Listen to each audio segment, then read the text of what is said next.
el circuito mostrado presenta un voltaje alterno entre 20 y menos 20 voltios.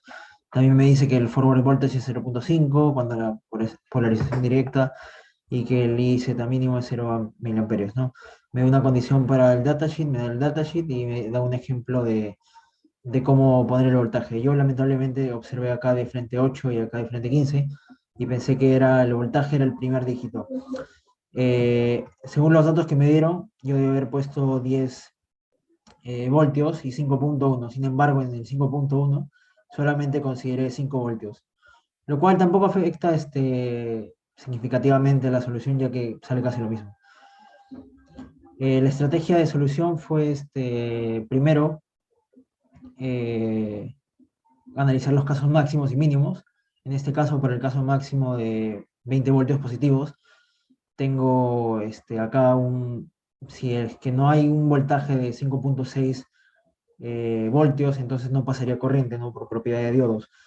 Entonces, acá como no hay una caída de voltaje, el voltaje I sub 0, que es este de acá, es igual a VI, al de la fuente. Pero suponiendo que superamos ese voltaje, es decir, que la fuente da más de 5.6, entonces tengo un voltaje constante, ¿no? Por propiedad de diodos.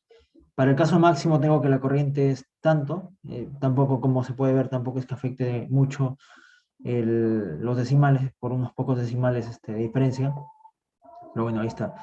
Luego respecto para el caso mínimo, tengo acá que volteé la fuente y le puse 20 voltios, análogamente, ¿no? El voltaje acá, si es en valor absoluto, es menor a 10.5, entonces no pasa corriente. Entonces, para un voltaje de la fuente mayor a menos 10.5, tengo una corriente cero, entonces los terminales son iguales a los de la fuente. Pero para un voltaje en valor absoluto mayor, se tiene que, esto de acá, ¿no? La corriente vendría a ser, en este caso, por ejemplo, 20 voltios es bastante mayor lo que otorga la fuente y sí permite el paso de corriente. En este caso, la corriente sería 41.3, ¿no? Para el caso de menos 20. Luego la gráfica sería la siguiente, ¿no? Es igual, bueno, acá se observa la corrección, ¿no? De 5.5 a 5.6. Y bueno, espero tampoco me bajen puntos porque no es significativo.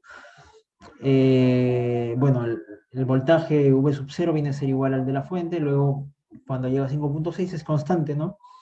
Porque es lo que me permite el diodo Zener. Y luego baja de 5.6 y es igual al de la fuente, análogo acá, constante, y luego igual a la fuente.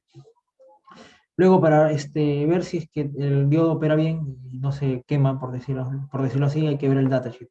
Acá me da un pico en inversa, que para picos tengo una potencia máxima de 40 watts, una corriente máxima también tengo de 250 mil amperios, y una potencia total dependiendo de cuál condición estoy. En este caso, según el problema, me dan esta acá, la nota 1, y tengo una potencia de disipación máxima de 0.4 miliwatts. No, perdón, 0.4 watts. Luego acá tengo los diodos en picos para inversa de 6 amperios, en el de 5.1 voltios y en el de 10, 3 amperios, ¿no? De picos. Eso sería todo. Tengo la corriente, aquí están los datos. Como ninguna corriente esté en el orden de los amperios, ni tampoco ningún pico, entonces respecto a esto, check, si cumple la condición. Luego las potencias máximas vendrían a ser el voltaje pico de cuando sean en inverso, ¿no? Porque ese es más significativo,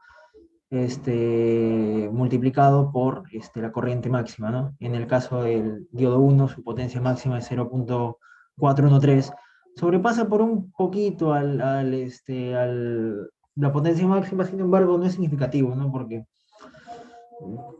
no es relevante, no es que va a dejar de funcionar ni nada. En la vida real, 0.41, el diodo funciona ok.